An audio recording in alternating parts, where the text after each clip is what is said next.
نحمدہ و نصلی علی رسولہ کریم۔ بسم اللہ الرحمن الرحیم۔ میں اللہ تعالیٰ کا بے پناہ شکر ادا کرتا ہوں۔ رب کائنات کی خصوصی عنایت سے مجھے نئی زندگی ملی ہے۔ وہی ہے جو زندگی اور موت کے فیصلے فرماتا ہے، اور وہی ہے جو انسانوں کی تدبیروں کو ناکام کرتا ہے۔ میں اہل پاکستان کا دل کی گہرائیوں سے شکریہ ادا کرنا چاہتا ہوں۔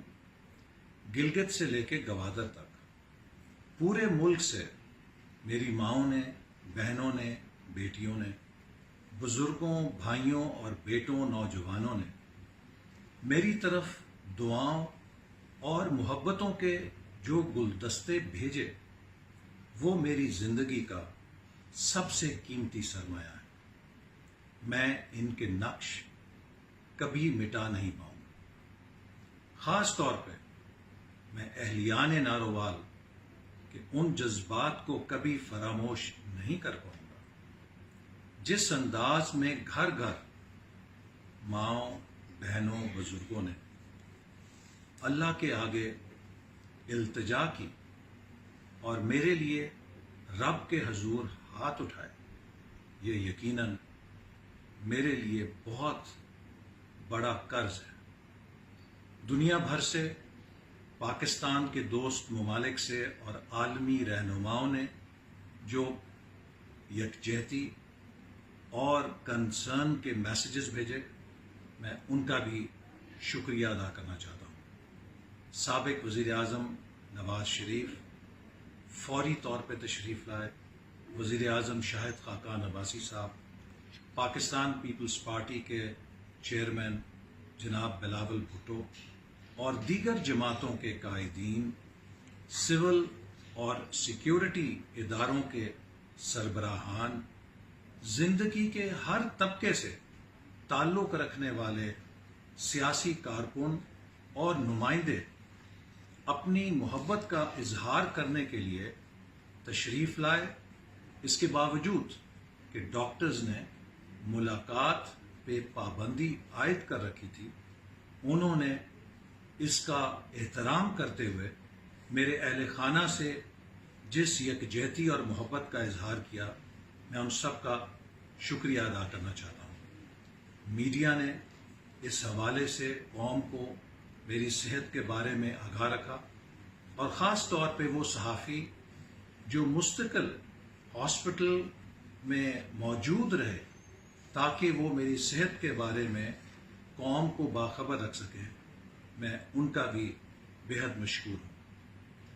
میں خاص طور پہ سیکیورٹی کے اس عملے کا ذکر کرنا چاہوں گا جو میرے ساتھ تھے، اور انہوں نے اپنی جان پر کھیل کر حملہ کرنے والے کو حراست میں لیا اور کسی بڑے حادثے کا سدباب کیا۔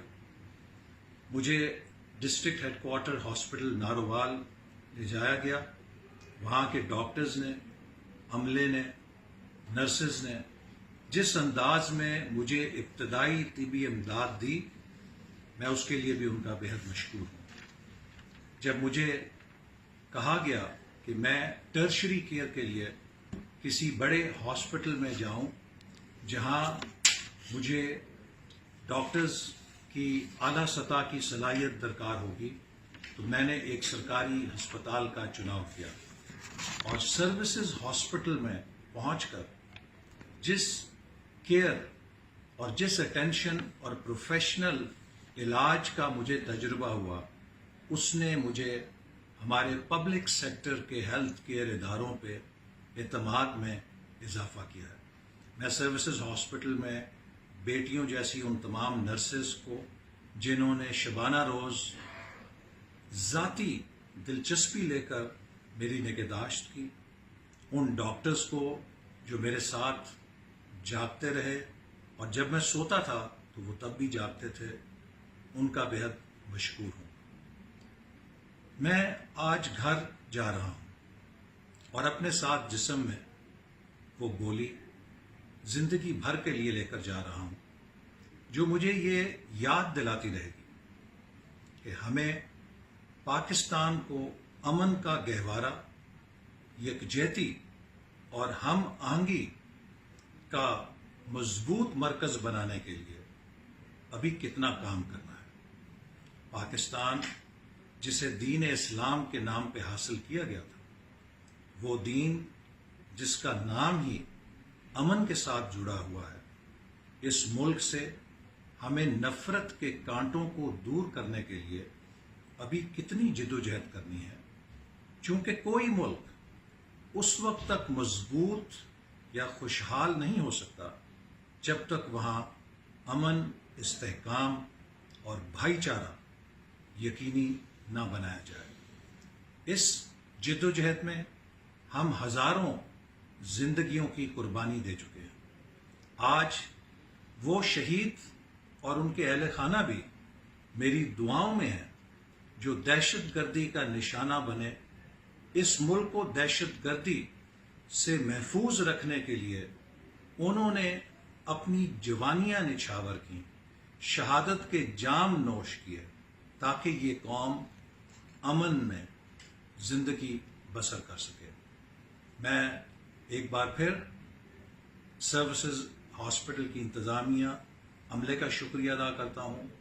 وزیر اعلیٰ پنجاب جناب شہباز شریف جو میرے ساتھ موجود رہے، بالخصوص وزیر صحت خواجہ سلمان رفیق جنہوں نے نہایت محنت کے ساتھ پورے علاج کی نگرانی کی، اور وہ تمام دوست جنہوں نے مجھے صحت یاب کرنے میں مدد کی، میں ہم سب کو تھینک یو کہتا ہوں۔ اور آخر میں چاہتا ہوں کہ آئیے ہم سب مل کر ایک نعرہ لگائیں جو ہم سب کی اس وطن سے تعلق کی بنیاد ہے: پاکستان زندہ باد۔